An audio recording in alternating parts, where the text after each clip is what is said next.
नमो तस्स भगवतो अरहतो सम्मा सम्बुद्धस्स।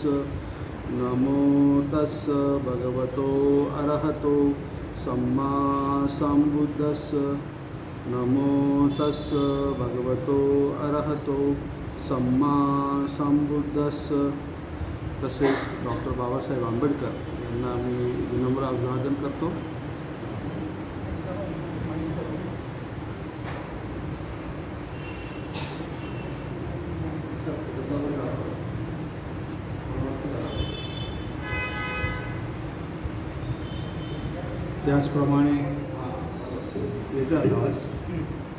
त्याचप्रमाणे पूज्य बंतेजी यांनाही विनम्र अभिवादन। चलो बुद्ध की ओर या उपक्रमांतर्गत संघ मित्रा बहुउद्देशीय सामाजिक संस्था याच्या माध्यमातून जो धम्मदेशनेचा उपक्रम राबवण्यात येत आहे, त्या उपक्रमामध्ये आपण सर्वजण उपस्थित आहात। आपणासही सप्रेम जय हिंद। आज या ठिकाणी जी धम्मपद मधील पहिली जी गाथा जी आहे, 2 नंबरची गाथा, ती मागच्या वेळेस मी तुम्हाला व्यवस्थित समजून सांगितली। गाथा आणि कथा ह्या दोन्ही, म्हणजे धम्मपद आणि कथा ह्या दोन्ही ज्यावेळेस आपण ऐकतो त्यावेळेस खऱ्या अर्थाने आपल्याला भगवान बुद्धांनी जो दिलेला जो काही उपदेश जो आहे किंवा जो काही संदेश जो आहे तो आपल्याला माहीत होतो। परंतु मित्रांनो, मला एक या ठिकाणी सांगायचं आहे की नुसतं धम्मपद आणि त्याचा अर्थ किंवा कथा एवढंच समजून न घेता त्या धम्मपदामध्ये भगवान बुद्धांनी धम्म काय सांगितलं आहे हा जर आपण जाणून घेतला तर आपल्याला त्याचा अधिक लाभ होऊ शकतो। तर तोच प्रयत्न मी या ठिकाणी करणार आहे आणि नेहमीच करतो की जो धम्म उपासकाला स्वतःच्या जीवनामध्ये जीवन जगत असताना कसा लाभदायक ठरेल या प्रकारे धम्मदेशना देण्याचा प्रयत्न मी करीत असतो। या ठिकाणी तुम्हाला जी 2 नंबरची जी धम्मपद जे आहे, पुढचं आहे ते मनोपोपम्मा धम्मा मनोयमया मनोसेठा मनसाचे पसन्ने भासती वा करोती वा ततोनं सुखम अन्वेती छाया व अनपायिनीती। आता या ठिकाणी ह्या पदामध्ये, ह्या धम्मपदामध्ये किती फॅक्टर्स आलेले आहेत, किती विषय आहे बघा। एक मन हा एक विषय आहे, ह्या धम्मपदामध्ये मन हा एक विषय आहे आणि मन हा विषय बुद्ध धम्मामध्ये प्रमुख विषय समजला जातो। कारण भगवान बुद्धांनी धम्मामध्ये जो मन जो आहे यावरच जास्तीत जास्त चिंतन, मनन, स्पष्टीकरण, त्याचं विभाजन हे करण्याचा प्रयत्न केलेला आहे। आणि मनाची विशुद्धी किंवा मनाची विमुक्ती, मन जे आहे ते विकारमुक्त होणे यावरती भगवान बुद्धांनी जास्त भर दिलेला आहे आणि तोच अंतिम ध्येय भगवान बुद्धांनी ठेवलेला आहे। आणि तेच ध्येय म्हणजे काय? निब्बाणाला जाणे। आता हे जे निब्बाण जे आहे, हे आपण म्हणतो निर्वाण, निब्बाण वगैरे आपण जे म्हणतो, तर नेमकं काय असते निब्बाण किंवा निर्वाण म्हणजे काय असते? तर मित्रांनो, यामध्ये ही एक अशी एक अवस्था आहे, निब्बाण ही एक अशी अवस्था आहे की त्यामध्ये तुमचं जे चित्त असतं किंवा जे मन जे असतं ते संपूर्ण विकाररहित असतं। आता विकाररहित म्हणजे काय, नेमकं विकार काय आहे हे सगळं तुम्हाला माहीत आहे। तर अविद्या ही जे आहे ते भगवान बुद्धांनी हा एक विकार सांगितलेला आहे आणि त्यामध्ये राग, द्वेष आणि मोह हे 3 मेजर फॅक्टर्स आहेत, म्हणजे महत्त्वाचे फॅक्टर आहेत. आणि त्यानंतर बाकीच्या जे काही अकुशल चेतसिका जे आहेत किंवा अकुशल चित्त जे आहे ते जे आहेत, हे सर्व जे काही आहे ते काय भगवान बुद्धांनी विकारामध्ये त्याला गणलेलं आहे. त्यालाच डिफाईलमेंट्स म्हणतात, इंग्रजीमधून त्याला डिफाईलमेंट्स म्हणतात. आणि प्रत्येक प्राणी जो आहे, हा प्रत्येक प्राणी ह्या विकारांनी ग्रस्त आहे. नुसतंच मनुष्य प्राणी आहे असं नाही. तर भगवान बुद्धांनी ह्या धम्मपदाच्या अनुषंगाने मन जे आहे त्या मनावरतीच जास्तीत जास्त म्हणजे संशोधन करून, चिंतन करून, मनन करून, ध्यान साधना करून ते जाणून घेण्याचा प्रयत्न केलेला आहे. आणि तेच सगळं तुम्हाला समजून सांगितलेलं आहे. तर यामध्ये जे काही 4 प्रकारचे लोक जे आहेत विभाजन केले, म्हणजे अस्तित्व, हे जे काही संपूर्ण जग जे आहे, हे संपूर्ण जग 4 विभागामध्ये विभागलं गेलेलं आहे. त्यामध्ये पहिला भाग म्हणजे अपायभूमी आहे. अपायभूमी म्हणजे काय की ज्यामध्ये सर्व 4 पायाचे प्राणी, सरपटणारे प्राणी किंवा अधोगतीला जाणारे मनुष्य लोक वगैरे वगैरे अशा प्रकारचं ज्यांनी अकुशल कर्म केलेले असतात आणि त्या अकुशल कर्माच्या अनुषंगाने त्यांना त्याचे प्रायचित्त किंवा त्याचे कर्माचे फळ हे भोगतात, ते अपायगती भूमी असं त्याला म्हणतात. त्यानंतर कामसुगती भूमी आहे.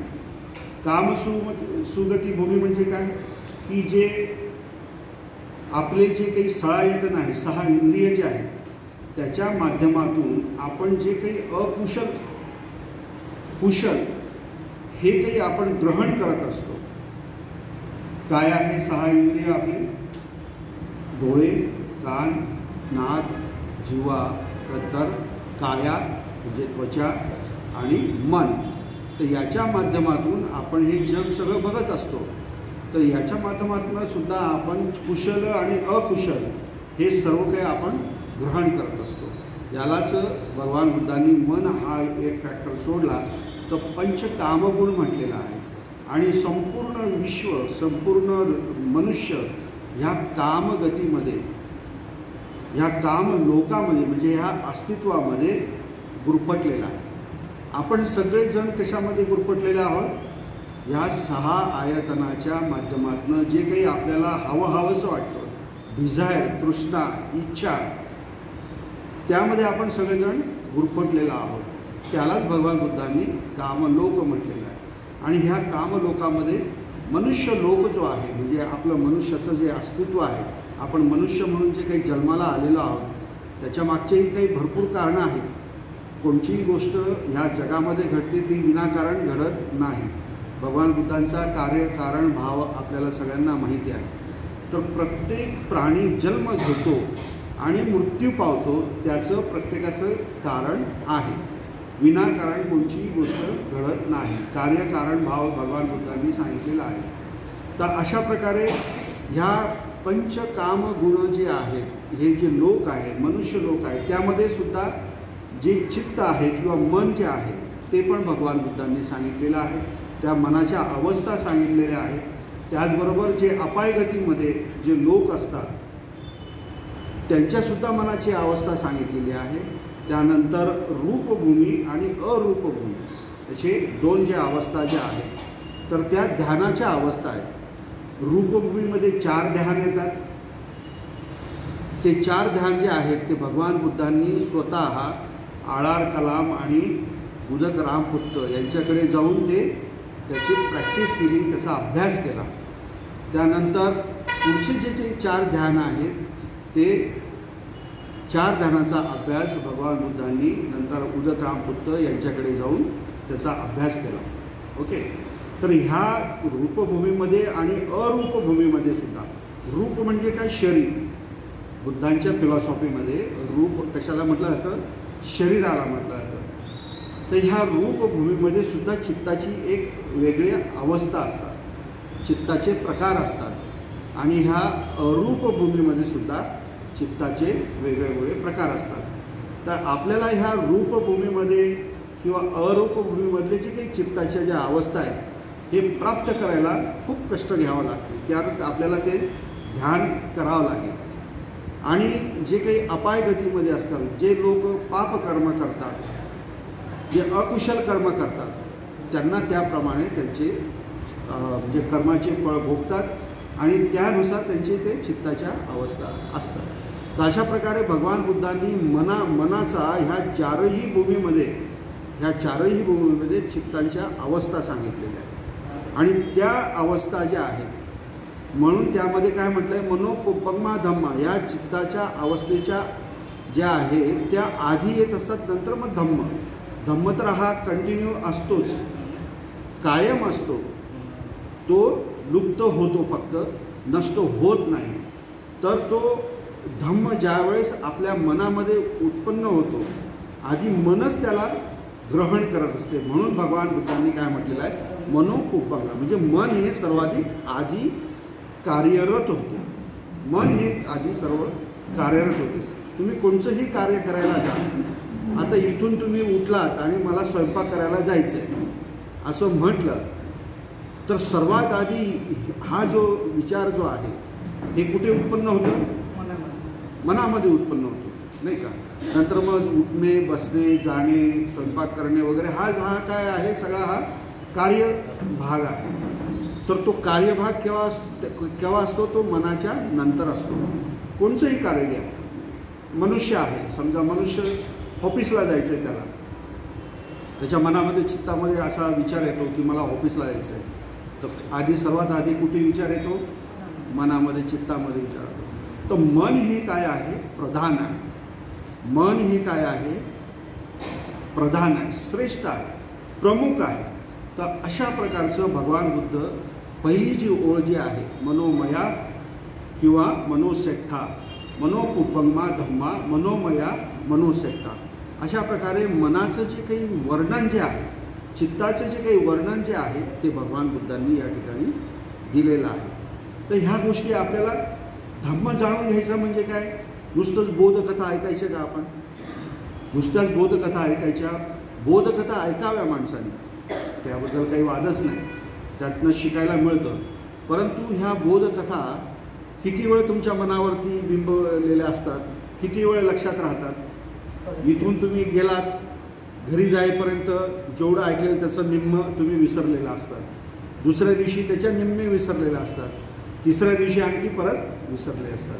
आणि जो काही मूळ स्वभाव असतो आपला किंवा मूळ विचार असतो त्याप्रमाणे आपण वागायला सुरुवात करतो.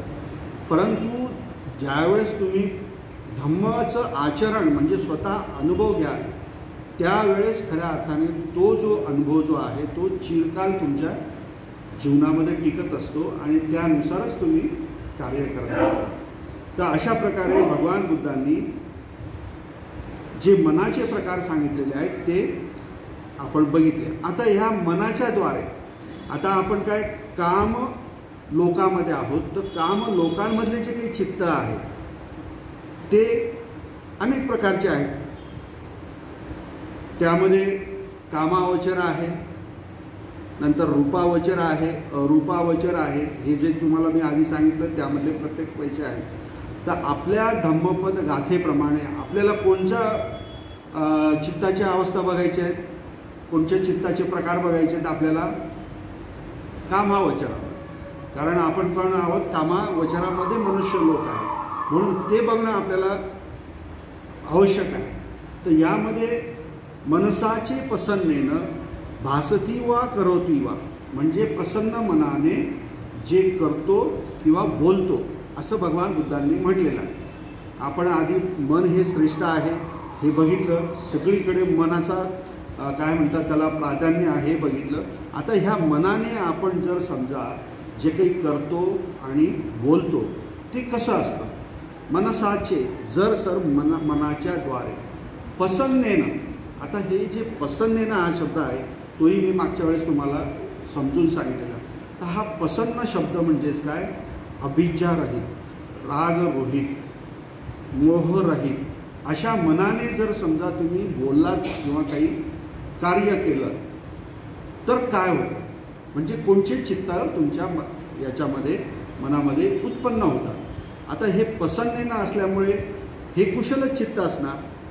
प्रसन्न मनाने कोणी राग द्वेष मोह याच्या व्यतिरिक्त, याच्या रहित कोणी अकुशल कर्म करू शकतं का? करेल तर काय करेल? कुशलच काम करेल, नाही का? तर हे जे प्रसन्न जे चित्त जे आहे त्यालाच कुशल चित्त असं म्हटलेलं आहे। त्यालाच भगवान बुद्धांनी काय म्हटलेलं आहे? कुशल चित्त। आणि हे कुशल चित्त जे आहे ते भगवान बुद्धांनी 8 प्रकारचे सांगितले। ते 8 प्रकारचे चित्त आपल्या मनामध्ये असतात। मन दुसरं तिसरं काही नसून चित्त आणि चेतसिका या दोघांचं कॉम्बिनेशन केलं की मनाची उत्पत्ती होते। आणि मन हे कुठे राहतं, कुठे बसतं, कुठे स्थान आहे त्याचं?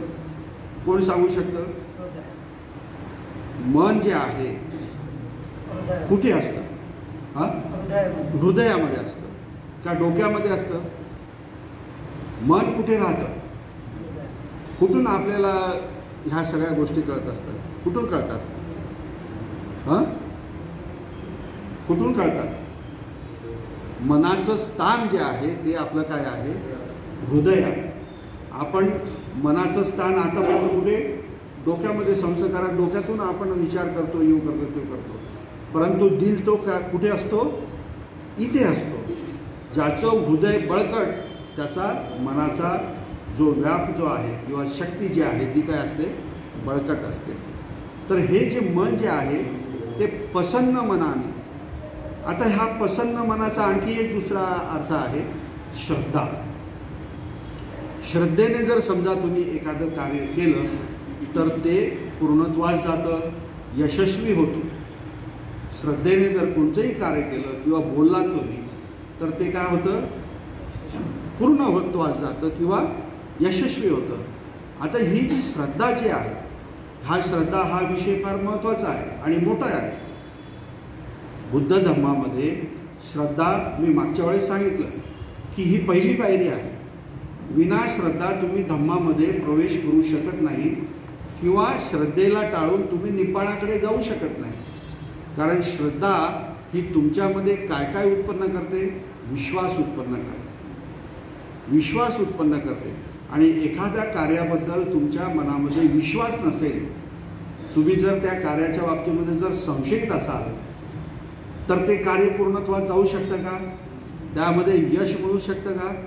नाही मिळू शकत। तुम्हाला संसार करायचा आहे, जर संसारावर तुमचा विश्वासच नसेल, काय ते नवरा, काय ते मुलं, काय ते घरदार आणि काय नको आहे आपलं, बरं आहे एकटं राहणं किंवा नुसतं आपलं कुठेतरी हिंडणं वगैरे, दुसरा काहीतरी उद्योग केलेला बरा, असं जर तुमच्या चित्तामध्ये जर अवस्था असेल तुमच्या चित्ताची आणि बळजबरीने तुमचं लग्न लावून दिलं तर तुम्ही ते संसार कराल का? पूर्ण मधूनच सोडून द्या।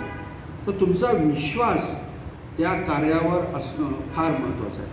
आणि अशा श्रद्धेने भासती वा करोती वा, आता ही श्रद्धा जी आहे त्याचं डिटेल वर्णन मी तुम्हाला देणार आहे।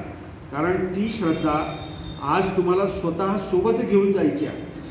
धम्मावरती दृढ झालेली श्रद्धा तुम्हाला आज स्वतः घेऊन जायची आहे आणि तीच प्रथम पायरी घेऊन तुम्हाला धम्मामध्ये प्रवेश करायचा आहे।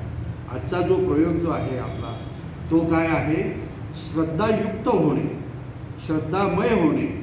जोपर्यंत तुम्ही श्रद्धा बुद्धावरती, धम्मावरती आणि संघावरती ठेवत नाही तोपर्यंत तुम्ही पुढे शीलाचं सुद्धा पालन नीट व्यवस्थित करू शकत नाही। अशा श्रद्धेने जे भासती वा करोती वा, तर मग याचे परिणाम काय होतात ते पुढच्या वेळेस भगवान पुढच्या पंक्तीमध्ये भगवान बुद्धाने दिलेला आहे। काय सांगितलं आहे? ततोनं सुखम अन्वेती, म्हणजेच काय? त्यामुळे काय? त्या व्यक्तीला सुख काय त्याच्या मागे येत असतं, बरोबर? आता हे जे मन जे आहे कुशल कर्म तर तुम्ही जे करता तर कुशल कर्म तुम्हाला कुशल चित्तानेच करावं लागेल। कुशल कर्म तुम्हाला कुशल चित्तानेच करावं लागेल। तर मग हे चित्त जे 8 प्रकारचे आहेत त्यातले 2 ते 3 चित्त मी तुम्हाला सांगतो, म्हणजे तुम्हाला आपल्या मनामध्ये अशाही प्रकारचे काहीतरी चित्त उत्पन्न होतात आणि आपण तसे कार्य करतो याची तुम्हाला काय होईल? जाणीव होईल। तर पहिलं चित्त यामध्ये भगवान बुद्धाने सांगितलेलं आहे, सोपनस्स सहगतं ज्ञानसंपयुक्तं असंकारिकम एकम. आता यामध्ये बघा भगवान बुद्धांनी इतकं डिटेल सगळ्या गोष्टी वर्णन केलेल्या आहेत आणि त्याही पालीमध्ये अगदी सूक्ष्म स्तरावरती आहे. आपण ते वाचत नाही आणि तो तुमचा दोष नाही. तुम्ही पाली भाषा न शिकल्यामुळे तुम्हाला ते वाचता येत नाही आणि जे कोणी वाचत नाही आणि धम्मदेशना देतात ते एखाद्या वेळेस चुकीचाही अर्थ निघू शकतो किंवा सांगू शकतात. परंतु पाली भाषा येणं हे बुद्ध धम्मामध्ये खरंच तुम्हाला जर पकायचं असेल तर खूप खूप आवश्यकता आहे. तर यामध्ये काय म्हटलेलं आहे, सोमनस्स सहगत. सोमनस्स म्हणजे काय? सोमनस्स म्हणजे काय? आनंद मनाची अवस्था. आणि सहगत म्हणजे त्याच्या सोबत. आणि ज्ञानसंपयुक्त म्हणजे जे तुम्ही काही करीत आहात, जे तुम्ही काही करीत आहात त्याची पूर्ण जाणीव तुम्हाला असणे, त्याची पूर्णपणे जाणीव असणे. असं कुठल्याही प्रकारे म्हणजे निष्काळजीपणाने झोपेमध्ये करायचं म्हणून करायचं वगैरे अशा प्रकारे चित्ताची अवस्था नाही, तर ते तुम्ही जाणीवपूर्वक करत असतात ती गोष्ट, त्यालाच काय म्हणतात, ज्ञानसंपयुक्त. आणि असंकारिकम म्हणजेच काय, कोणीही तुमच्यावरती कुठल्याही प्रकारचे संस्कार केले नाही की तू बाबा हे अशा प्रकारचं कार्य कर. हे तुम्हाला स्वतःच्या चित्तातून उत्पन्न झालेलं असतं. आलं लक्षात? हे कार्य जे आहे तुमच्या मनामध्ये कसं उत्पन्न झालेलं असतं की तुम्ही स्वतः ते तुमच्या मनामध्ये उत्पन्न केलेलं असतं. अशा प्रकारचं एक चित्त भगवान बुद्धांनी पहिलं चित्त सांगितलेलं. आता हे चित्त केव्हा उत्पन्न होतं, कसं उत्पन्न होतं, कधी त्याचा अनुभव घेतला आहे का तुम्ही? ज्यावेळेस तुम्हाला तुम्ही घरी असता बरोबर, आणि शुक्रवार आलेला असतो आणि शुक्रवार आल्यानंतर तुमच्या मनामध्ये येतं की आज भालशंकर सरांचं काय आहे, लेक्चर आहे हां, आणि भालशंकर सर धम्मावरती लेक्चर देणार आहे, असा विचार तुमच्या मनामध्ये उत्पन्न झाला बरोबर. आणि उत्पन्न झाल्यानंतर नाही, भालशंकर सर व्यवस्थित सांगतात, धम्मदेशना ऐकली पाहिजे, आपल्या फायद्यासाठी आहे, हे तुमच्या मनामध्ये आल्यानंतर तुम्ही काय होतात, प्रसन्न होतात, आनंदी होतात की नाही? आनंदी होतात. आनंदी होताना हे सहगत. आणि आनंदी झाल्यानंतर मी तिथे गेलं पाहिजे, मी तिथं बसलं पाहिजे, ही जी श्रद्धाभाव जे आहे तो तुमच्या मनामध्ये उत्पन्न होतो.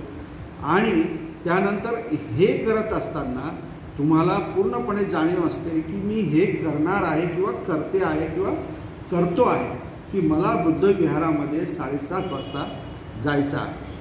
कोणचं काम करायचं तुम्हाला? कुशल कर्म करायचे आहेत नाही का, कुशल चित्ताने. कुशल बुद्ध विहारात जाणं हे अकुशल काम आहे का? कुशलच कर्म आहे. मग तुम्ही ते मनामध्ये तुमच्या उत्पन्न होतं. आणि हे तुम्हाला कोणी सांगितलं असतं का घरामध्ये, हे 7:30 वाजले जा, लवकर जा, तिथे लेक्चर सुरू होईल, धम्मदेशना सुरू होईल, तुमच्या मनामध्येच ते आपोआप उत्पन्न झालेलं असतं. तर अशा प्रकारे कोणीही संस्कार न करता तुम्ही इथपर्यंत आलेले असतात. तर हे का येतात? कारण तुमच्या मनामध्ये श्रद्धा आहे, विश्वास आहे की बुद्ध धम्म आणि संघाच्या जे काही ज्ञान आहे, ह्या ज्ञानाने माझ्या जीवनामध्ये काय सुख येणार आहे, हा विश्वास आहे तुमचा, म्हणून तुम्ही इथपर्यंत येतात. तर अशा प्रकारचं हे एक प्रकारचं चित्त आहे. अशा प्रकारचं अनेक वेळा आपल्या मनामध्ये चित्त उत्पन्न होत असतं, कुशल चित्त. कोणाला मदत करायच्या वेळेस नाही का, भिक्खू आपल्याला दिसले तर आपण त्यांना श्रद्धेने काय करत असतो, नमन करत असतो. कोणी एक म्हातारा माणूस अडचणीत असेल, रस्त्यावर असेल, त्याला रोड क्रॉस करत असताना आपण आपल्या मनामध्ये काय त्याच्याबद्दल द्वेष उत्पन्न होतो आणि मग नंतर आपण त्याला घेऊन येतो का? नाही. त्याच्या प्रती आपल्याला काय श्रद्धा, आदरभाव उत्पन्न होतो आणि आपण रोड क्रॉस करत असतो. असे हे एक प्रकारचं अनेक कुशल कर्म करत असताना आपल्या चित्ताची काय असते, अवस्था असते. आता हे जे आहे स्वतः केलं म्हणजे काय, असंकारिक. परंतु दुसऱ्याने जर सांगितलं तर मग ससंकारिक, म्हणजे कोणीतरी तुम्हाला हे करायला लावलेलं आहे. हे जे आहे ते काय 2 नंबरचं चित्त बरोबर. आता हे जे चित्त आहे, हे चित्त जास्तीत जास्त आपल्या मुलांमध्ये आपल्याला बघायला मिळतं. अभ्यास करणे हे कोणतं कार्य आहे? कुशल कार्य आहे का अकुशल कार्य आहे? कुशल. आता कुशल कार्य आहे तर कुशल चित्तानेच ते तुम्हाला करावं लागणार. परंतु मुलं अभ्यास करतात का? मुलं अभ्यास करत नाही. त्यांना आपण करायला लावतो की तू अभ्यास कर. म्हणजे काय? चांगलं कुशल कर्म कर, परीक्षेमध्ये पास होशील, चांगले मार्क मिळशील, मोठा साहेब होशील. तर हे आपण त्याला काय करायला लावतो? फोर्सली करायला लावतो. सहसंस्कारिक म्हणजे त्याच्यावर संस्कार करतो की बाबा अभ्यास कर, अभ्यास कर. बरोबर. तर हे त्याला आपण करायला लावतो. हे अशा प्रकारचं पण चित्त आपल्या मनामध्ये उत्पन्न होतं की नाही का? आता हे मुलांनाच नाही तर आपण पती पत्नीला पण चांगल्या गोष्टी करायला सांगत असतो किंवा समाजामध्येही आपण जे काही चांगलं काम करतो तर त्यावेळेसही इतरांना सांगतो. आपण बुद्धविहारामध्ये जर समजा येत असो स्वतःहून आणि रस्त्यात जर आपला मित्र भेटला, अरे चल तू पण चल, बुद्धविहारामध्ये खूप छान तिथे धम्मदेशना होतात. म्हणजे काय? त्या व्यक्तीला तुम्ही काय केलं? पुश केलं, संस्कार केले. तर ते सुद्धा काय तुमच्या मनामध्ये उत्पन्न झालं की नाही? दुसऱ्या प्रकारचे चित्त. असे प्रकारचे 8 प्रकारचे चित्त, कुशल चित्त तुमच्या मनामध्ये उत्पन्न होत असतात आणि त्याच्यानुसार तुम्ही काम करत असतात. हे जो चित्ताचा आणि चित्त मन वगैरे आहे याचा जो भाग जो आहे तुम्हाला म्हणजे सेकंद म्हणतो ना आपण, त्याच्याही म्हणजे फ्रॅक्शन तुकडून हजार एवढ्या कमी अवधीमध्ये तुमच्या मनामध्ये ह्या सगळ्या घटना घडत असतात. परंतु आपण कधी आतमध्ये आपण बघितलं नाही की आपलं मन कसं कार्य करतं आहे. कधी केला का आपण प्रयोग? नाही. त्याने जसं सांगितलं, त्याला जसं आवडलं त्याप्रमाणे आपण सगळ्या काही गोष्टी करत असतो. तर अशा प्रकारे हे जे काही 8 प्रकारचे जे काही कुशल चित्त जे आहे ते कुशल चित्तसुद्धा भगवान बुद्धांनी या ठिकाणी सांगितलेले आहे. तर हे सगळं कशामुळे होतं? श्रद्धेमुळे होते, प्रसन्न चित्ताने होतं आणि त्यामुळे काय? सुख तुम्हाला प्राप्त होतं. आणि हे जे सुख जे आहे, सुख म्हणजे काय? सुख म्हणजे काय? आनंद, प्रीती, प्लेजर, की ज्यामुळे तुमच्या मनामध्ये दुःख उत्पन्न होत नाही. मग हे जे सुख जे आहे हे सुख तुमच्यासोबत कसं राहतं? भगवान बुद्ध कसं म्हणतात की छाया व अनपायी. म्हणजे छाया इव म्हणजे छाया सारखी. छाया ही कधीच आपल्याला दर्द त्रास देणारी असते का? छाया ही नेहमी सुख देणारी असते आणि ती कधीही साथ न सोडणारी असते. म्हणून भगवान बुद्ध म्हणतात की हे जे सुख आहे तुमच्या ह्या कुशल चित्ताने, मनसाचे प्रसन्नेनं, श्रद्धेने तुम्ही जे काही करतात बोलतात त्याच्याने जे काही सुख येते ते काय? छायेसारखं असतं आणि ते कधीही साथ न सोडणारं असतं. तर अशा प्रकारे भगवान बुद्धांनी ह्या धम्मपदामध्ये पूर्णपणे तुम्हाला धम्मसुद्धा सांगितलेला आहे. हा धम्म जाणून घेणेसुद्धा महत्त्वाचं आहे. बरोबर. हा धम्मसुद्धा जाणून घेणे महत्त्वाचं आहे. तर यामध्ये भगवान बुद्धांनी जास्त जोर कशावरती दिलेला आहे? कशावरती दिलेला आहे? प्रसन्नेनं म्हणजे काय? श्रद्धेने. आणि आधीच्या धम्मपदामध्ये कोणचा शब्द आहे याच्या विरोधामधला? कोणचा आहे?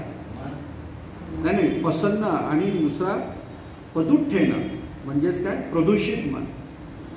पहिल्या गाथेमध्ये प्रदूषित मनाने तुम्ही जर समजा काही गोष्टी केल्या किंवा बोललात तर दुःख तुमच्या मागे येतं असं आहे. आणि इथे काय आहे?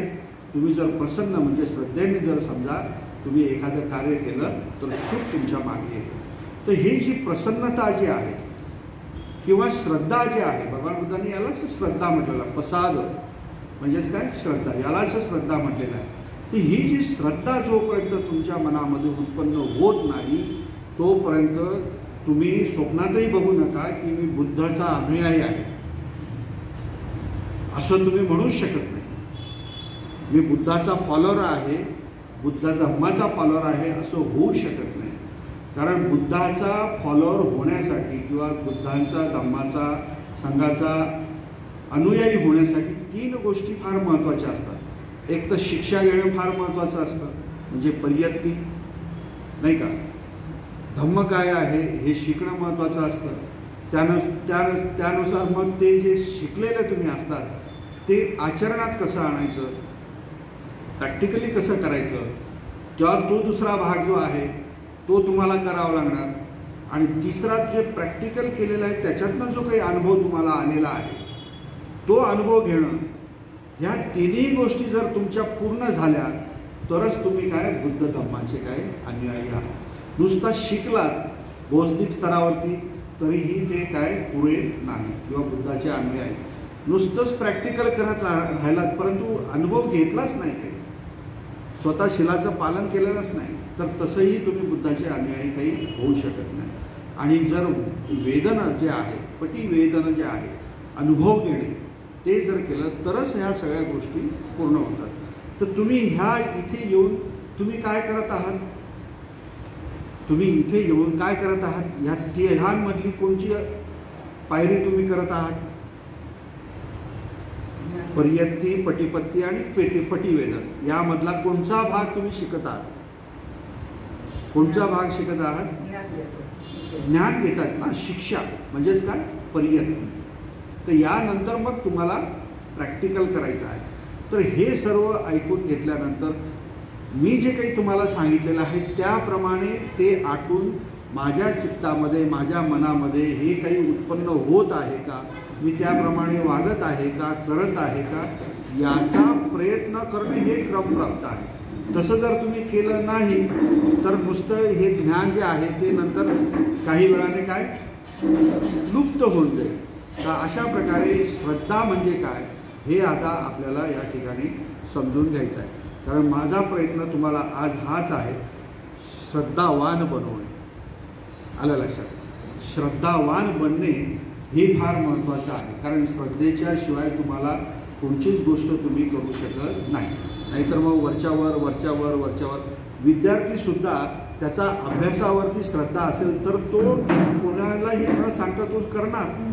श्रद्धाच नसली, विश्वासच नसला तर तो कशाला करतो, तर करत नाही, अभ्यासच करत नाही. एखादा व्यक्ती ऑफिसमध्ये जे काय काम करतो आहे त्याच्यावर त्याचा विश्वासच नाही, त्याच्यावर त्याचा श्रद्धाच नाही, तो ऑफिसमध्ये सुद्धा व्यवस्थित काम करत नाही. एखाद्याची संसारावरती श्रद्धा नसेल तर तोही व्यक्ती संसार नीट करत नाही.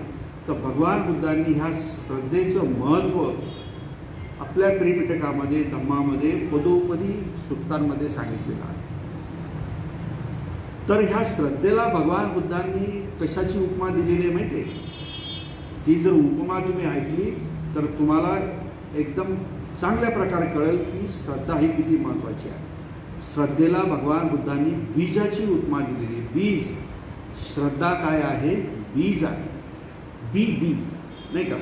आता बी म्हटल्यानंतर तुम्हाला माहिती आहे बी काय करत असते, किती ताकद असते त्याच्यामध्ये, असते आकाराने छोटी, परंतु किती मोठं वृक्ष त्याच्यावरती होतं नाही का. वृक्ष जो आहे, झाड जे आहे ते किती मोठ्या प्रमाणामध्ये येतं, दिसायला एवढंच. त्या श्रद्धेला योग्य प्रकारे जर खत पाणी घातलं गेलं तर तुमचंसुद्धा हा धम्माचा, तुमच्या मनामध्ये धम्माचा जो वृक्ष जो आहे तो मोठा झाल्याशिवाय राहणार नाही. म्हणून भगवान बुद्धांनी ह्या श्रद्धेला काय म्हटलेलं आहे, बीज म्हटलेलं आहे. तर हे बीजच जर तुमच्या मनामध्ये नसेल, तुमच्यामध्ये नसेल तर तुम्ही निर्वाणाकडे कसे जाणार, नाही जाऊ शकत. निब्बाणाकडे कसे जाणार, नाही जाऊ शकत.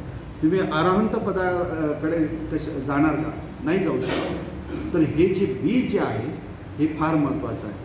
आणि तुम्हाला सांगतो की हे जे बीज जे आहे हे प्रत्येक व्यक्तीच्या मध्ये असतेच असं नाही.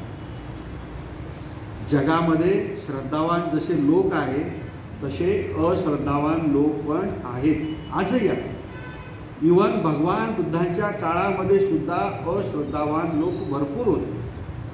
त्यांनी धम्माचा फायदा घेतला नाही, लाभ घेतला नाही, त्यांचा कुठलाही फायदा झाला नाही. जे जसे आले मनुष्य लोकात तसेच ते मृत्यू पावून दुसऱ्या कुठल्या परलोकामध्ये गेले ते त्यांनाच माहिती. म्हणजेच काय, श्रद्धावान होण्यासाठी तुमच्यामध्ये ते बीज जे आहे ते असणं आवश्यक आहे. तर हे बीज जे आहे तर भगवान बुद्धांनी जो भारद्वाज नावाचा जो एक ब्राह्मण जो होता, ज्यावेळेस तो लोकांना भोजन दान देत होता आणि त्यावेळेस ज्यावेळेस भगवान बुद्ध तिथे आले, भगवान बुद्धांना कळालं की ह्या भारद्वाजला जर समजा मी धम्मदेशना दिली तर हा अराहंतशिपला जाऊ शकतो, त्याला धम्म कळू शकतो.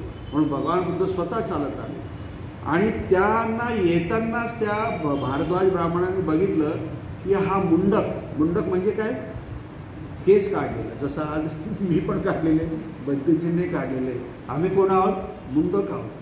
आलं लक्षात. तर त्या भारद्वाज ब्राह्मणाने बघितलं की हा मुंडक जो आहे समण हा इकडेच येतो आहे. तर त्याच्या मनामध्ये द्वेष उत्पन्न झाला, कारण ब्राह्मणांच्या बाबतीमध्ये त्या काळामध्ये असं झालं होतं की भगवान बुद्धांनी सगळ्यांना काय धम्मदेशना दिल्यामुळे बऱ्याचशांचा विश्वास जो आहे ब्राह्मणांनी सांगितलेल्या धम्मावरून काय बुद्धांकडे वळालेला होता. त्यामुळे साहजिकच बुद्धांमध्ये ब्राह्मणांमध्ये काय द्वेष निर्माण व्हायचा. आणि जसे जवळ आले बुद्ध तर त्यावेळेस म्हणे, हे मुंडका तू इकडे कशाला आलास, काय तुझं जे काय हे जे काही मी जे करतो आहे म्हणजे भोजन देतो, मी कार्य करतो, कर्म करतो, कष्ट करतो, त्याच्यातनं मग हे पीक उत्पादन म्हणजे शेती करतो वगैरे, मग त्यातनं पीक येतं, त्यातनं अन्न तयार होतं आणि मी ते हे देतो आहे. तू काय करतोस, नुसतंच लोकांकडे जायचं, दारापुढे उभं राहायचं, भिक्षा घ्यायची आणि परत घरी जायचं, ध्यानमग्न बघायचं वगैरे वगैरे, अशा प्रकारचा तो उपहासात्मक भगवान बुद्धांना बोलतो.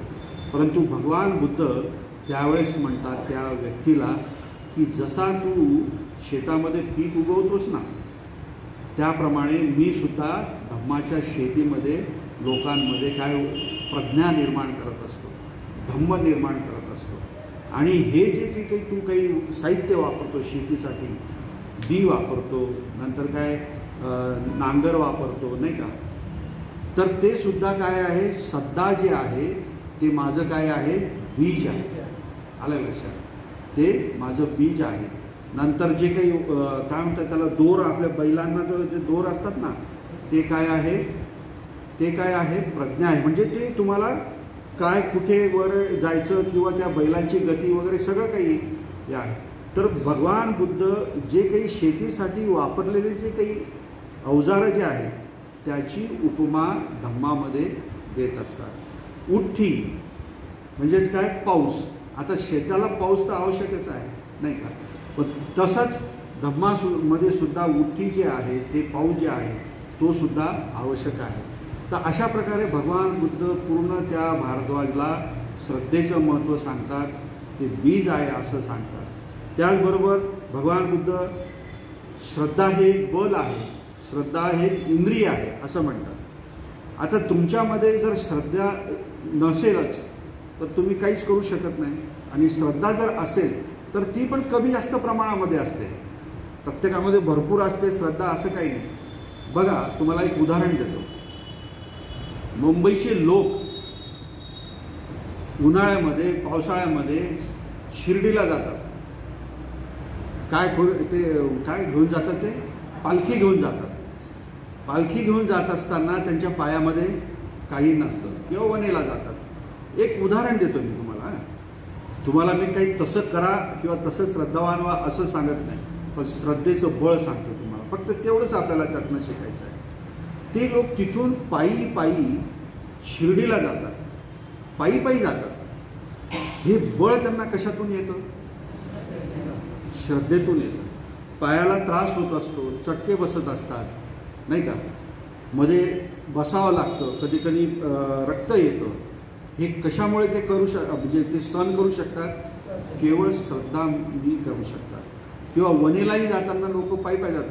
आता जर मी तुम्हाला म्हटलं की या ठिकाणाहून तुम्ही इथं आपलं बुद्ध लेणीला विहार आहे, इथून आपण सगळेजण पायी पायी त्या ठिकाणी जाऊया, चालायचं? आत्ताच म्हणतो मी तुम्हाला, येऊ शकता तुम्ही? हां, हे बघा, सागर सरांनी येऊ ना असं म्हटल्याबरोबर त्यांच्यामध्ये जी काही श्रद्धा जी आहे ती लगेच प्रकट झाली आणि त्यांना बळ मिळालं की ते तयार झाले.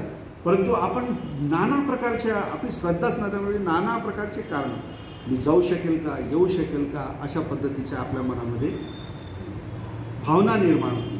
बरोबर. तर हे जे बल जे आहे 5 प्रकारचे आहेत. तर त्यामध्ये भगवान बुद्धांनी पहिला नंबर श्रद्धेलाच दिलेला आहे.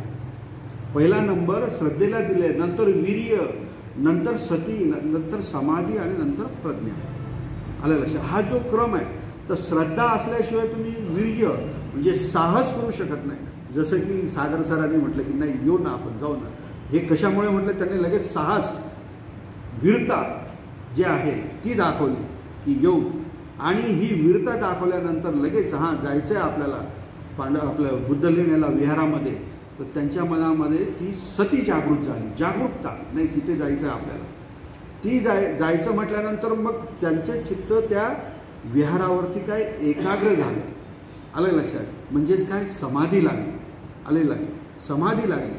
त्यानंतर मग प्रज्ञा, म्हणजे विहाराला जाणं चांगली गोष्ट आहे का वाईट गोष्ट आहे हे त्यांनी काय प्रज्ञेने जाणलं. बरोबर नाही. तर ह्या एवढ्या क्रमामध्ये भगवान बुद्धांनी श्रद्धेला काय पहिला नंबर दिला.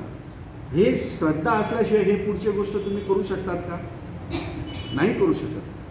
बुद्ध लेण्याला तुम्ही पायी जाऊ शकत नाही. दर रविवारी घरातून तुम्ही पायी जाऊ शकत नाही. तुमच्यामध्ये श्रद्धा प्रबळ आहे. म्हणजे बघा, ह्या विहारामध्ये चांगले तरंग आहेत, असे श्रद्धावान व्यक्ती आहेत की ते बुद्धांच्या धम्माप्रमाणे चालतात. Very good. साधू साधू साधू. त्यानंतर इंद्रिय बल, हे सुद्धा 5 सांगितले. आता हे जे इंद्रिय म्हणतो आपण, कशाला इंद्रिय कशाला म्हणतो?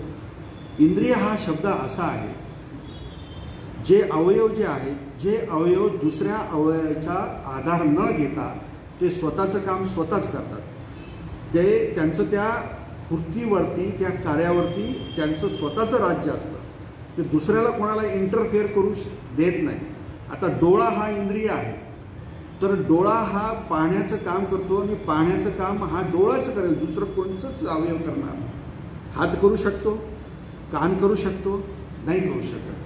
अशा प्रकारचे हे इंद्रिय जे आहेत ते पण भगवान बुद्धांनी 5 प्रकारचे सांगितलेले आहेत. त्यामध्ये सुद्धा भगवान बुद्धांनी श्रद्धा जो आहे यालाच पहिला नंबर दिलेला आहे. जोपर्यंत तुमचं श्रद्धा इंद्रिय तुमच्या कार्यान्वित होत नाही किंवा नाही आहे, तोपर्यंत तुम्ही काम करू शकत नाही धम्मामध्ये. नंतर 7 संपत्ती आहे, 7 सदाचार आहेत आणि 7 धन आहे. तर हे जे आहेत त्याच्यामध्ये ही सगळ्यात प्रथम नंबर कोणाचा आहे? 7 संपत्तीमध्ये श्रद्धेचा आहे, धनामध्ये सुद्धा श्रद्धेचा आहे. अशा प्रकारे सगळ्या गोष्टी भगवान बुद्धांनी श्रद्धेच्या बाबतीमध्ये त्रिपिटकामध्ये त्याचं महत्त्व सांगितलेलं आहे. तर इव्हन म्हणजे तुम्हाला सगळ्यांना माहीत असेल, तुम्ही आता बऱ्यापैकी सगळ्या गोष्टी माहीत आहेत की भगवान बुद्धांना ज्ञान प्राप्त झालं. तर भगवान बुद्धांना ज्ञान प्राप्त झालं तर आता लोकांना सांगायचं आहे. तर मग भगवान बुद्धांच्या मनामध्ये विचार आला की लोक तर सगळे आळसामध्ये आहेत, हा धम्म तर फार निपुण आहे, नाही का, म्हणजे काय सूक्ष्म आहे, अणू आहे, अतर्क विचार आहे, हा समजेल का लोकांना? तर त्यांचं मन काय होतं, थोडं हेजिटेट होतं, म्हणजे पुढे मागे होतं की कसं सांगावं, काय सांगावं. बरोबर. तर हे सांगत असताना जो कोण ब्रह्मा जो म्हणून त्यावेळेचा जो व्यक्ती असतो, आता ब्रह्मा वगैरे ह्या शब्दाला अजिबात घाबरायचं नाही. ब्रह्म म्हणजे काय? श्रेष्ठ. ब्रह्म म्हणजे काय? श्रेष्ठ. आणि ब्रह्मा म्हणजे 8 ध्यान प्राप्त केलेला जो व्यक्ती असतो त्याला काय म्हणतात? ब्रह्मा म्हणतात. म्हणजे त्यालाच काय आपण श्रेष्ठ म्हणतो. आता मी 8 ध्यान प्राप्त केलेलं नाही आहे, मी श्रेष्ठ आहे का? नाही आहे. बद्धेजींनी 8 ध्यान प्राप्त केलेलं आहे, ते काय आहे? श्रेष्ठ आहे. त्यालाच आध्यात्मिक भाषेमध्ये काय म्हटलं जातं? ब्रह्मा म्हटलं जातं, नाही का. ब्रह्मचर्य, बुद्धांनी सुद्धा तुम्हाला सांगितलं की ब्रह्मचर्याचं पालन करा. म्हणजे काय? लगेच हिंदू धर्मामध्ये घुसायचं, अरे ते ब्रह्मचा आपला काही संबंध नाही, ते आपलं जमत नाही. त्या ब्रह्मशब्दाला अजिबात घाबरायचं नाही. ब्रह्मशब्द म्हणजे श्रेष्ठ, उत्कृष्ट. तर अशा प्रकारचा जे काही भगवान बुद्धांनी जे सांगितलेलं आहे, 7 समापत्ती किंवा सदाचार किंवा सातबल याच्यामध्ये तो पहिला क्रमांक दिलेलाच आहे. परंतु हा जो ब्रह्मा जो आहे हा ब्रह्मा काय भगवान बुद्धांना येतो आणि सांगतो की तुम्ही असं करू नका. कारण काय ह्या जगामध्ये काय सगळा काय अंधकार पसरलेला आहे. अंधकार पसरलेला आहे. तुम्हाला असं वाटतं की लोक अश्रद्धावान आहेत, परंतु काही लोकसुद्धा या ठिकाणी श्रद्धावान आहेत. त्यांच्यासाठी ह्या धम्माचे दार तुम्ही उघडा. अपारुता म्हणजे दरवाजे उघडा ह्या श्रद्धावान लोकांसाठी. म्हणजे त्या ठिकाणी सुद्धा त्या सहमपती जो ब्रह्मा जो आहे त्यालासुद्धा श्रद्धावान लोकांसाठी भगवान बुद्धांनी धम्म सांगावा अशी त्याची इच्छा होते आणि तो त्यांना याचना करतो. आणि ही याचना करण्याची प्रथा ही पूर्वीपारपासून परंपरागत चालत आलेली होती. आताही आपण आपल्या भंतेजींना धम्मदेशना सांगतो करायला बोलतो त्यावेळेस याचना करतोच नाही. तुम्ही घेतली असेल याचना बरोबर. तर अशा प्रकारे त्या ठिकाणी सुद्धा श्रद्धेचं महत्त्व सांगितलेलं आहे. नंतर आळा कलाम आणि उदक रामपुत्र ह्या दोघांकडे भगवान बुद्ध जातात शिकायला. जे काही ते सांगतात ते भगवान बुद्धांना बऱ्यापैकी लवकर कळतं आणि ते लगेच आचरणात आणतात किंवा आत्मसात करून घेतात. परंतु ज्या कारणासाठी ते बाहेर पडलेले असतात दुःख शोधण्यासाठी ते तिथं काही त्यांना मिळालेलं नसतं. त्यामुळे ते भगवान बुद्ध काय म्हणतात की मला जे काही पाहिजे होतं ते इथे मला काही मिळालं नाही. आणि हे जे काही गोष्टी ह्या गोष्टी मला धम्म जो सांगितलेला आहे आळार कलाम किंवा उदक रामपुत्र यांच्यामध्ये सुद्धा श्रद्धा आहे, वीर्य आहे, सती आहे, समाधी आहे, प्रज्ञा आहे. ते तर माझ्यामध्ये पण आहे. मह्यंपी अथी श्रद्धा म्हणजे माझ्यासुद्धा मध्ये आहे. म्हणजे भगवान बुद्धसुद्धा श्रद्धावान होते हे लक्षात येतं की नाही. स्वतः त्यांनी म्हटलं आहे मह्यंपी अथी श्रद्धा. हे भगवान बुद्धांच्या तोंडामधलं उदाहरण आहे. तर भगवान बुद्ध जर जे कार्य त्यांनी हाती घेतलं त्याच्यावर जर त्यांची श्रद्धा नसती किंवा विश्वास नसता तर घराच्या बाहेरून पडले असते का? नसते पडले नाही का. म्हणून हे जे श्रद्धा जे आहे ती श्रद्धा भगवान बुद्धांनी पदोपदी क्षणोक्षणी उपासकांना सांगितलेली की तुम्ही श्रद्धावान बना. श्रद्धेने काय होतं? श्रद्धाय ओघम तरती. भगवान बुद्ध म्हणतात की श्रद्धेने तुम्ही काय महापूर सुद्धा ओलांडून जाऊ शकता, पार करू शकता. महापूर तर महापूर तर तुम्ही बघितलाच असेल. त्याच्यामध्ये तर सगळेच घरं दारं झाडी पुढे दगड उलमडून पडतात, वाहून नेऊन जातात. परंतु तुमच्यासारखा व्यक्ती जर तुमच्यामध्ये श्रद्धा जर असेल तर तो सुद्धा तुम्ही पार करून जाता. आणि त्याचं बेस्ट उदाहरण जे काही बघा समुद्रामध्ये छोटे छोटे मुलं ते काही 7-7, 8-8 किलोमीटरचं जे समुद्रात ह्या बाजूने त्या बाजूला पोहून जातात. त्यांच्यामध्ये काय असते? विश्वास असतो की नाही मी हे करणार, मी जाणार. म्हणूनच तर ते करू शकतात की नाही.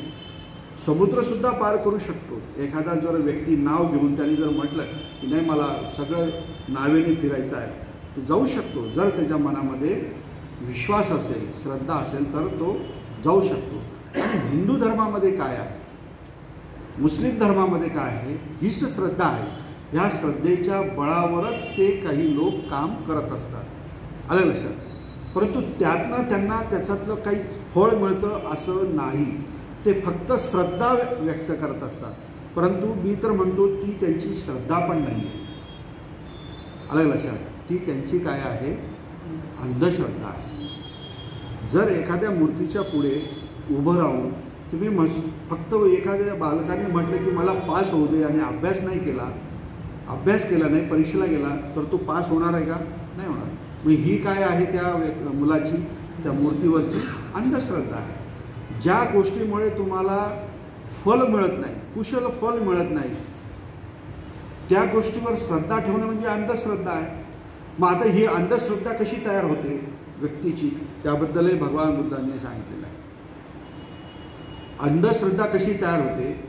ज्या व्यक्तीमध्ये प्रज्ञा कमी असते आणि श्रद्धा जास्त असते तो व्यक्ती अंधश्रद्धेकडे लवकर वळतो. तो अंधश्रद्धाळू लवकर बनतो. कारण का? प्रज्ञा कमी असते. जे आहे, जसं आहे, सत्य आहे, रियालिटीमधलं आहे, तो ते बघू शकत नाही. मग ते कमी असतं. आणि श्रद्धा काय असते, खूप असते. जे कोणी काही सांगितलं की अरे बाबा अशाने हे होणार आहे, ते होणार आहे, आणि हे झालेलं आहे, आणि हे बाबा असं करतात, त्याचं फळ असं मिळतं. श्रद्धा भरपूर, लगेच तो काय करतो, त्या बाबाकडे वळतो. गेला की नाही अंधश्रद्धेकडे. प्रज्ञा कमी असल्यामुळे, नाही का. मला एक व्यक्ती भेटला विपश्यनेच्या ठिकाणी. तो विपश्यना, आणि तोही OBC समाजाचा होता. बुद्धांवरती प्रचंड श्रद्धा, प्रचंड श्रद्धा, विपश्यना भरपूर मोठ्या प्रमाणात केलेली. तर तो मला येऊन, मी असंच धम्मदेशना देत असताना मला येऊन विचारलं त्यांनी. त्याचा फार मोठा प्रॉब्लेम. तो प्रॉब्लेम जर तुम्ही आता सांगतो मी तुम्हाला. त्याचा प्रॉब्लेम काय होता, तो म्हणे बघा सर, म्हणे जेव्हाही मला बुद्धाची मूर्ती दिसते किंवा बुद्धाचं चित्र दिसतं, तुम्ही त्या चित्राकडे बघतो आणि बघता बघता मला रडू येतं, डोळ्यातनं माझ्या पाणी येतं. म्हटलं बापरे, म्हटलं तुमची तर खूपच प्रचंड श्रद्धा दिसते. हो म्हणे माझी खूप श्रद्धा आहे बुद्धावर. म्हटलं मग तुम्ही विपश्यना करतात? हो म्हणे. म्हटलं त्याप्रमाणे की तुम्ही वागतात का, स्वतःला बघतात का की मी काय आहे, मी कोण आहे, माझ्यामध्ये कोणचे विकार आहेत, मी कशाने बनलेला आहे, हे स्वतः तुम्ही बघतात का? नाही म्हणे कधी कधी विपश्यनाला गेलो तो बघतो. मग म्हटलं ही जी श्रद्धा जी आहे तुमची, ही श्रद्धा प्रचंड श्रद्धा आहे. आलं लक्षात. ही नको तितकी असलेली श्रद्धा आहे की ज्याच्यामुळे तुम्ही प्रज्ञेने ते भगवान बुद्धाकडे, की भगवान बुद्धांनी काय धम्म उपदेश दिलेला आहे, काय सांगितलेलं आहे, ते न समजता, न ऐकता, न जाणता तुम्ही फक्त काय डोळे लावून बस श्रद्धेने तुम्ही त्याच्याकडे बघता. त्याच्यामुळे काय होतं, तुमच्या डोळ्यातनं काय होतं, पाणी येतं. आलं लक्षात, पाणी येतं. आणि जर समजा तुम्ही जर बुद्धांकडे प्रज्ञेने जर बघितले की हे बुद्ध आहेत, यांनी असा असा धम्म सांगितलेला आहे, त्या धम्मामध्ये अशा अशा गोष्टी सांगितलेल्या आहेत, त्यांनी एवढंही सांगितलं आहे की हे जे काही मी सांगतो ते तुम्हालाच करायचं आहे, मी फक्त काय मार्गदाता आहे, अख्खा तारवा आहे. आणि मग असं जर तुम्हाला कळालं तर तुमच्या डोळ्यातनं पाणी येईल का? पाणी नाही येणार, तुम्ही लगेच कार्याला लागा त्यांनी सांगितल्याबरोबर. तर म्हटलं ही जी तुमच्यामध्ये प्रज्ञेची कमतरता आहे ती आधी दूर करा. प्रज्ञेने बघा तरच तुमच्या हे जे पाणी येतं ना ते कमी होईल. त्यानंतर एखादा व्यक्ती जर त्याच्यामध्ये प्रज्ञा भरपूर आहे आणि श्रद्धाबळ फारच कमी आहे, तर तो काय होतो, काय होतो, तो व्यक्ती अप्रामाणिक होतो, बदमाश, बेईमान होतो. आलं लक्षात. प्रज्ञा म्हणजे जेवढी पाहिजे त्याच्यापेक्षा जर जास्त असेल तर तो व्यक्ती अप्रामाणिक होतो. तो कसा होतो, कारण तो व्यक्ती प्रत्येक वेळी बघत असतो हे खरं आहे का खोटं आहे, चांगलं आहे का वाईट आहे, बरोबर, सत्य आहे का असत्य आहे, याच्याने मला फायदा होईल का नाही फायदा होईल. परंतु त्याच्या मनामध्ये जर लोभ चित्त जर त्याचं प्रबळ असेल तर तो त्याबरोबर त्या लोभाकडेच तो वळणार. आणि लोभाकडे वळाला, प्रज्ञा भरपूर आहे, श्रद्धा कमी आहे, प्रज्ञाकडे वळाला, जास्त प्रज्ञा असल्यामुळे काय, तो मग स्वतःचा लाभ होण्यासाठी अप्रामाणिकताच्या नुसार तो कार्य करायला लागतो. कोणचंही कार्य असो, तो अभ्यासाचं कार्य असतो, ऑफिसचं कार्य असतो, संसाराचं कार्य असतो, सामाजिक असतो, धार्मिक असो, कोणचंही कार्य असो, त्यामध्ये तो अप्रामाणिक असतो. म्हणून श्रद्धा आणि प्रज्ञा यांचं कसं प्रमाण पाहिजे, समसमान पाहिजे, तरच त्याचा तुम्हाला लाभ होईल. तर हे जे काही लोक जे आहेत हिंदू धर्मामधले किंवा इतर, यांच्यामध्ये श्रद्धेचं प्रमाण भरपूर आहे, प्रज्ञा नाही, प्रज्ञाने बघू शकत नाही.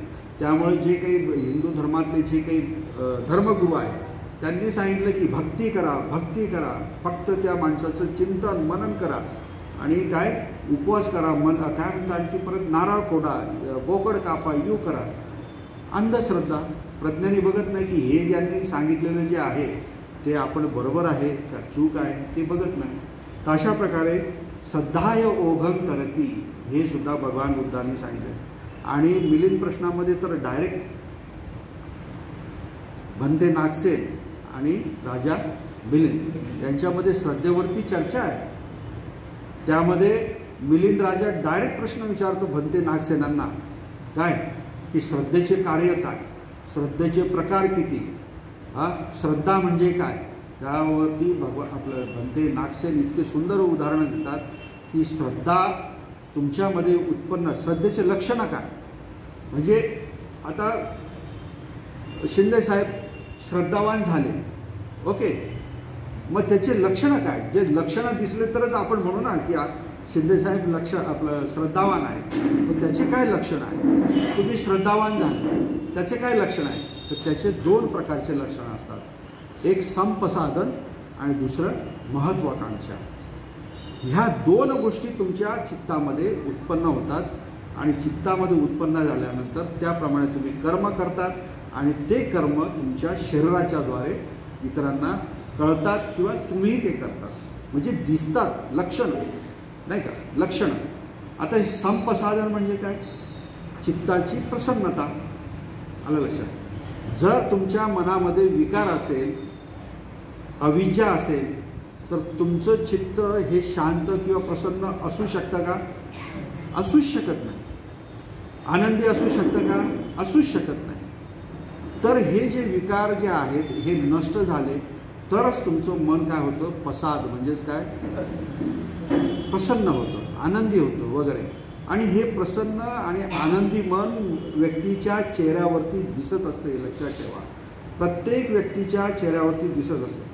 तुम्ही डाकू किंवा चोर किंवा लुटेरा किंवा वाईट कर्म करणारा व्यक्तीच्या चेहऱ्याकडे बघा आणि खरंच एक चांगला विपश्यनाधारी माणूस आहे नाही का, त्यांच्या चेहऱ्याकडे बघा, फरक जाणवतो की नाही. चेहरा काय असतो, आईना असतो. कशाचा, आपल्या विचारांचा. तर भगवान बुद्धांनी तर सांगितलं की हे जे रूप जे आहे ना, हे काय आहे, तुमचं चित्त प्रकाशित करत असतं. आलं लक्षात. तुमच्या चित्तामध्ये काय आहे हे शरीर प्रकाशित करत असतं. चित्तं प्रकाशेति तं रूपं, म्हणजे जे चित्ताला प्रकाशित करतं त्याला रूप म्हणतात. तर चोराच्या हालचाली किंवा लुटेऱ्याच्या हालचाली, यांच्या हालचाली वेगळ्या असतात की नाही. चेहरा, डोळे बघणं हे सगळं बाहेर दिसतं आणि हेच लक्षणं सगळे असतात. ज्याचं मन प्रसन्न शांत, त्याच्या चेहऱ्यावरती तो भाव दिसल्याशिवाय राहत नाही. म्हणून भगवान बुद्धांनी नागसेनांनी काय सांगितले, 2 लक्षणं, एक संपसाधन आणि दुसरी महत्त्वाकांक्षा. आता जर श्रद्धा उत्पन्न झाली तर तुमच्या मनामध्ये महत्त्वाकांक्षा उत्पन्न होतेच. धम्मामध्ये पकण्याची जे साहस लागतं ते साहस तुमच्या मनामध्ये, वीरता जी लागते ती वीरता तुमच्या मनामध्ये उत्पन्न होतेच.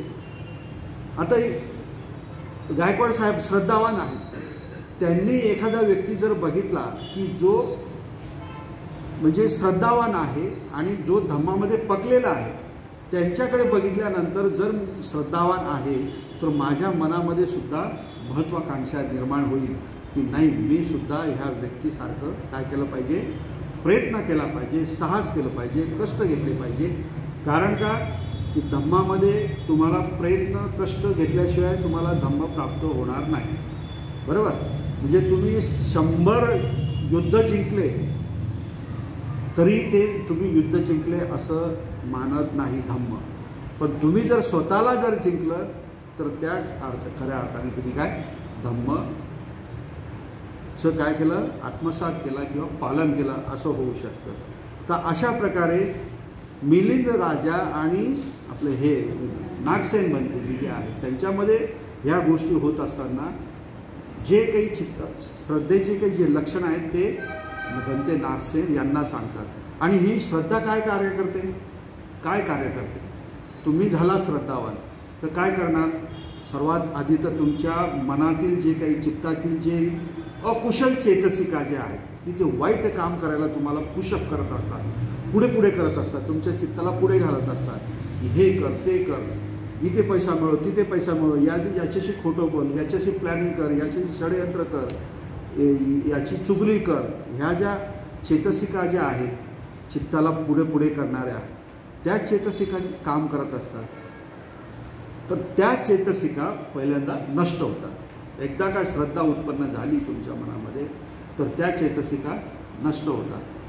चांगल्या कामाची सुरुवात किंवा बळ किंवा इच्छा तुमच्या मनामध्ये निर्माण होते.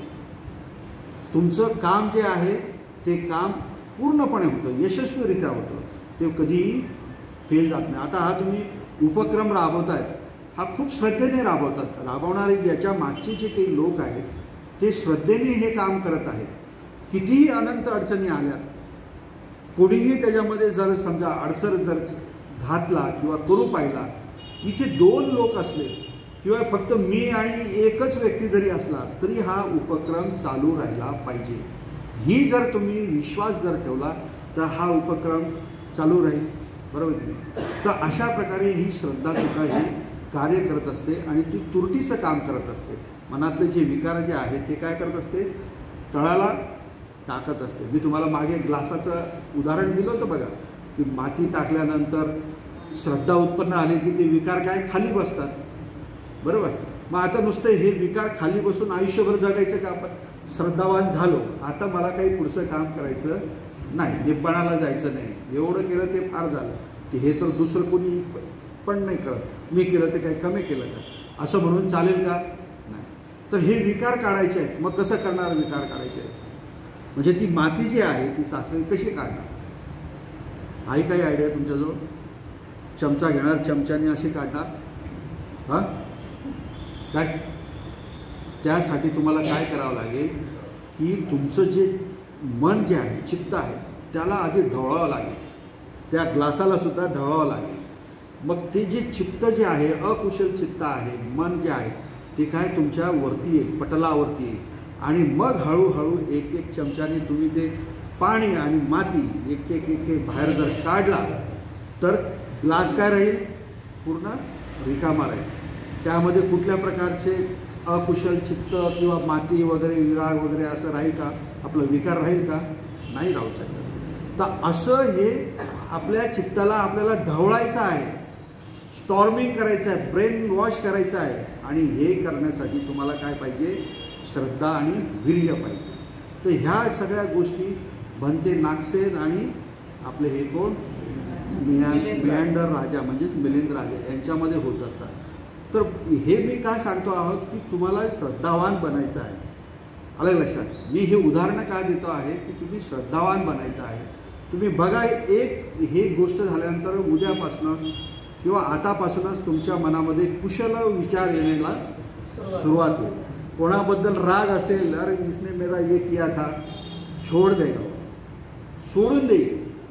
कारण हा जो राग जो आहे, हे जे विकार जे आहे, आपण जे मानेवरती घेऊन बसतो ना मनात, हे कशासारखं आहे माहिती आहे का? जे बैल जे गाडी घेऊन जातात तर त्यांच्या मानेवरती ती जू असते की नाही, ती ओढत घेऊन जातात. तसं त्या प्रकारे आपण आपल्या मनामध्ये हे विकार घेऊन हे ओझं ना जीवनभर वाहत असतो. इतरांच्या बाबतीमध्ये जीवनभर वाहत असतो. जसं की जीव उतरलं की त्या बैलांना किती हायसं वाटतं.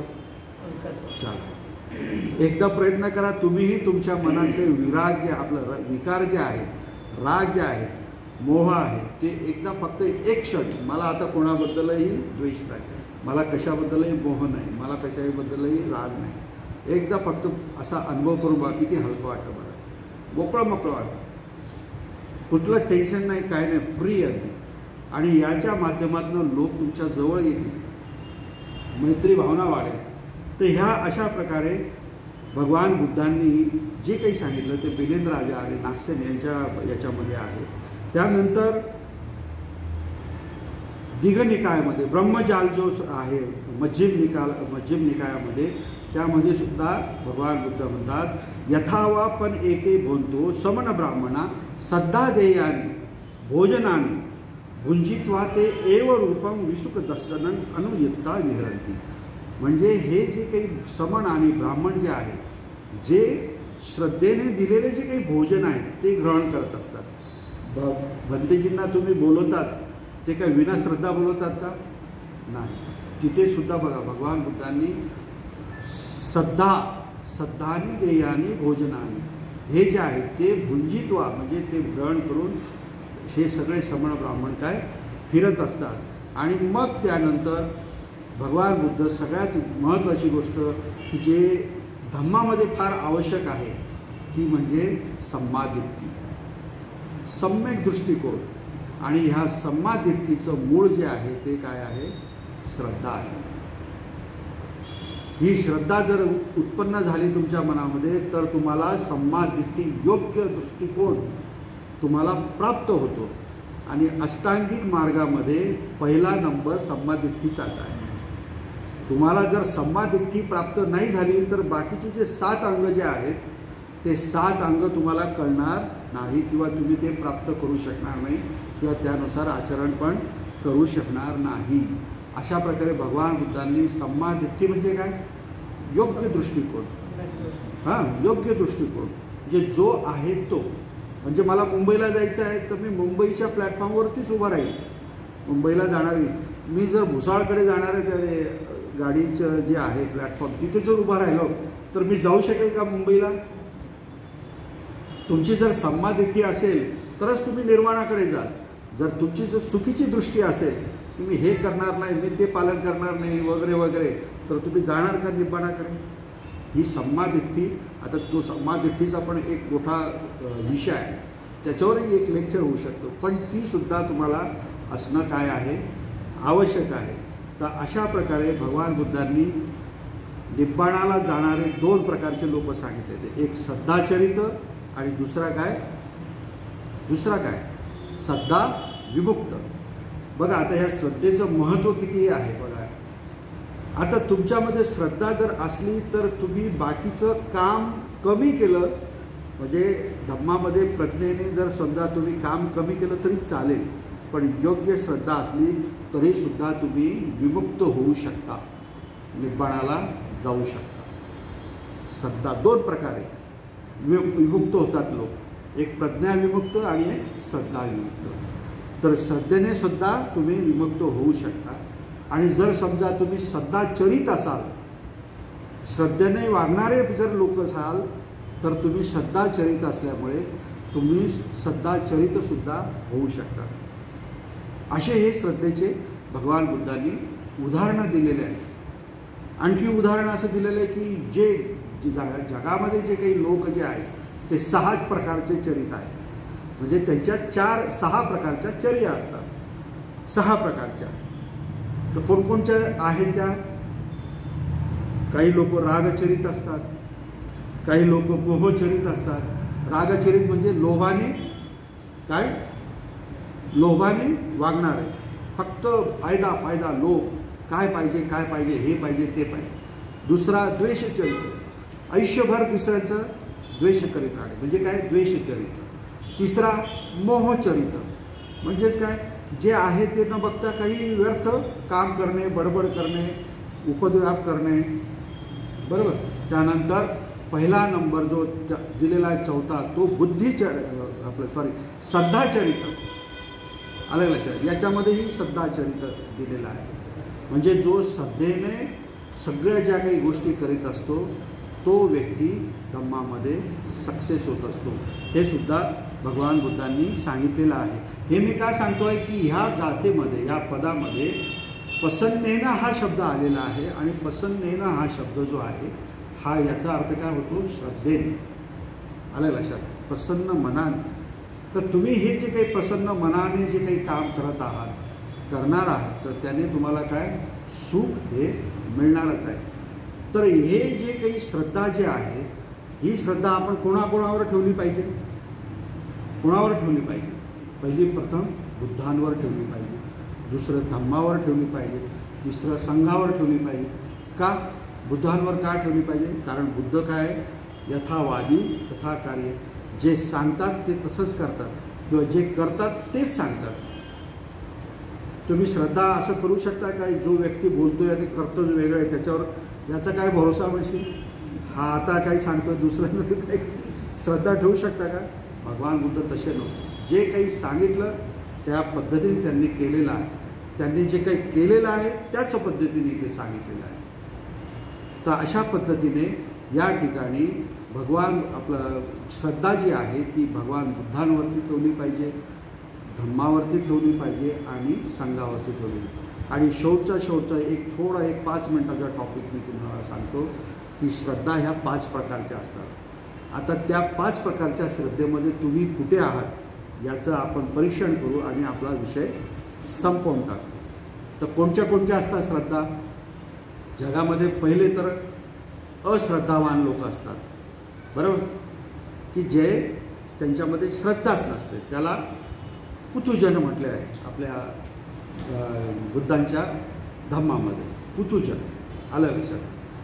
श्रद्धावान म्हणजे काय? अश्रद्धावान. ते तुम्ही आहात का? नाही.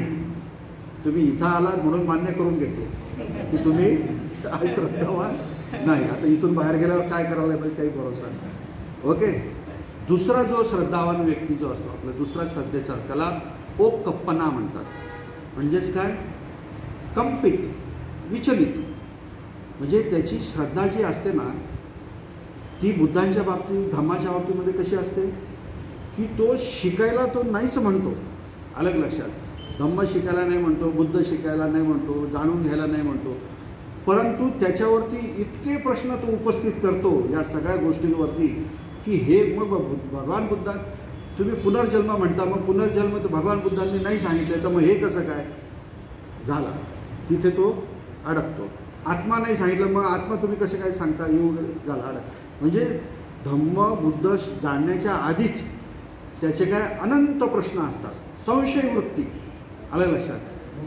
हां, गोंधळून जातो. म्हणजे धम्म जाण्याच्या आधीच त्याच्या मनामध्ये असंख्य संशय नंतर प्रश्न उपस्थित होत असतात. ते प्रश्न ती संशयता त्याला धम्माकडे येऊच देत नाही, की त्याला तिथेच ओक्कप्पना म्हणजे त्याची ती कंपितच असते, विचलित असते. ती श्रद्धा ती कामच करत नाही. त्यानं असं आहात का तुम्ही? दुसऱ्या श्रद्धेमध्ये मोडतात का? हां हां आम्ही कसे सांगा? आता नका सांगू, 8 दिवसांनी सांगा. 8 दिवसांनी सांगा. किंवा माझ्या मनामध्ये अशा प्रकारचे नेहमी प्रश्न उपस्थित होत असतात आणि माझी काही श्रद्धा नाही. तिसरा जो प्रकार जो आहे तो आहे आकारवती श्रद्धा. आता आकारवती श्रद्धा असा असते की मनुष्य काय करत असतो की त्याच्या मनामध्ये शंका असतात. No doubt. शंका असणं काही वाईट नाही, नाही का? ते दूर झाला तर माणूस आणखी चांगल्या प्रकारे काम करतो. परंतु त्याचबरोबर तो धम्मसुद्धा ऐकत असतो, त्याचबरोबर तो धम्माचं आचरण पण करत असतो आणि शंका पण विचारत असतो. अलग लक्षात. म्हणजे त्याचा रॅशनल फेथ असतो. नाही, मला आहे श्रद्धा, परंतु माझ्या मनातले हे जे काही प्रश्न आहेत हे मिटले पाहिजे, हे त्याचं शंका निरसन झालं पाहिजे. तर अशा प्रकारची श्रद्धा असलेला जो व्यक्ती असतो त्याची जी श्रद्धा असते त्याला काय म्हणतात? आकारवती श्रद्धा. त्यामध्ये बसतात तुम्ही, त्यामध्ये बसतात मोस्ट चान्सेस आहेत, नाही का? जादा संभावना आहे, नाही का, की तुम्ही इथे आलात धम्म शिकायचं आहे, पण मनामध्ये काही ना काहीतरी शंका आहेच, आहे की नाही? मनामध्ये शंका आहे. पुनर्जन्माचा तर 100% असं भगवान बुद्धांनी पुनर्जन्म नाही सांगितलेला, मी तो सांगणार आहे. आलं लक्षात? मग बघू आता काय होतं ते पुढे भविष्यामध्ये, नाही का? हां. तर अशा प्रकारचा जी श्रद्धा आहे त्याला काय म्हणतात? आकारवती. आणि भगवान बुद्धांनी सांगितलेलं आहे अशी आकारवती श्रद्धा तुम्हाला पाहिजे. आलं लक्षात? असा श्रद्धा तुमच्यामध्ये पाहिजे. शिका, धम्मही शिका. आता भगवान बुद्धांच्याही मनामध्ये जी श्रद्धा जी होती, आता त्यांनी 6 वर्ष जे हे केलं, कष्ट केले, तर त्यामध्ये हाच प्रकार होता की करायचं तर आहे, श्रद्धा तर आहे, पण आणखी शंका पण भरपूर आहे. असं करत करत ते पुढे गेले. त्यानंतरची श्रद्धा जी आहे ती श्रद्धा जी आहे सोतापन्न श्रद्धा. तर सोतापन्न श्रद्धा जी आहे त्यामध्ये व्यक्तीच्या पहिले 3 जे निवारण जे असतात ना ते नष्ट झालेले असतात. ती श्रद्धा मात्र काय म्हणतात त्याला? अविचलित असते. त्यालाच अवेच्य पसादा म्हणतात. अवेच्य, विचलित नाही. तर त्यामध्ये काय असते की तुमचा कामछंद, शीलबद्ध परामर्श आणि विचिकित्सा. विचिकित्सा नाही म्हणायचं, विचिकित्सा, चिकित्सा. ते ह्या 3 गोष्टी ज्या आहेत त्या नष्ट झालेल्या असतात. तुम्ही स्वतःपन्नच्या स्रोतापन्न म्हणजे निब्बाणाकडे जाणारा जो प्रवाह आहे त्याच्यामध्ये तुम्ही पडलेले असतात. तर अशा व्यक्तीची जी काही श्रद्धा असते ती जी असते त्याला काय म्हणतात अवेच्य प्रसादा, म्हणजेच काय अविचलित श्रद्धा. आणि नंतर सगळ्यात शेवटची जी असते ती श्रद्धा म्हणजे काय आर्य पुद्गल श्रद्धा, आर्य श्रद्धा. ती श्रद्धा मात्र तुमची ज्यावेळेस तुम्ही काय म्हणतात त्याला अठ्ठपुरुष पुद्गलाचा जो मार्ग जो असतो त्या मार्गावरती तुम्ही बऱ्याच पुढे निघून गेलेले असतात, सगदागामी अनागामी अरहंत पदापर्यंत गेलेले असतात आणि बऱ्यापैकी सगळ्या गोष्टी नष्ट झालेल्या असतात. तर त्या व्यक्तीच्या मनामध्ये जी काही श्रद्धा असते भगवान बुद्धांच्या बाबतीत धम्माच्या बाबतीत ती काय, किंवा आर्य श्रावक जो आहे की तुम्ही आता जे बसलेले तुम्हाला मी आर्य श्रावक बनवू शकतो आणि तुम्ही बनवूही शकता, ते एवढं काही कठीण काम नाही आहे, बनवूही शकता. तर तुमच्या मनामध्ये अशा प्रकारची जर श्रद्धा जर झाली तर ती काय आहे आर्य पुद्गल श्रद्धा, त्यालाच अधिगमन श्रद्धा असं म्हणतात. तर ही जी श्रद्धा जी आहे, जे काही मी तुम्हाला प्रकार सांगितले, लक्षणं सांगितले, अजून काही भरपूर माहिती जी आहे, मला असं वाटतं की एवढं भरपूर आहे. आणखी मी जर श्रद्धेचं सांगितलं, श्रद्धेबद्दल सांगितलं तर तो ओव्हरडोस होईल आणि मग तुम्ही काय व्हाल अश्रद्धावान व्हाल की नकोच एवढा भार, कोण कशाला एवढं श्रद्धावान राहायचं. हां, तर एवढं मी या ठिकाणी तुम्हाला सांगतो की विहारामध्ये येतात त्याचा लाभ घ्या, ह्या देशनेचा लाभ घ्या, स्वतःमध्ये परिवर्तन करा. तुम्हाला इतर लोक भरपूर बोध काय म्हणतात बुद्धी स्तरावरती सगळ्या गोष्टी सांगतील, परंतु प्रॅक्टिकल लेव्हलला जे आहे ते मी तुम्हाला सांगण्याचा प्रयत्न करणार आणि त्याप्रमाणे जर तुम्ही वागलात बोललात तर काही दिवसांनी तुम्ही मला भेटाल तर सर तुम्ही जे सांगत होतात ते मी काय अनुभव करतो आहे असं तुम्ही मला सांगा. कारण मी सुद्धा त्याचा अनुभव घेतो आहे, मी सुद्धा अनुभव घेतो आहे, भंतेजी अनुभव घेत आहेत, तुम्ही अनुभव घ्या. ह्या अनुभवातून तुमच्या सर्व आयुष्याचं तुम्ही कल्याण करून घ्या, मंगल करून घ्या, सगळ्यांचं मंगल हो.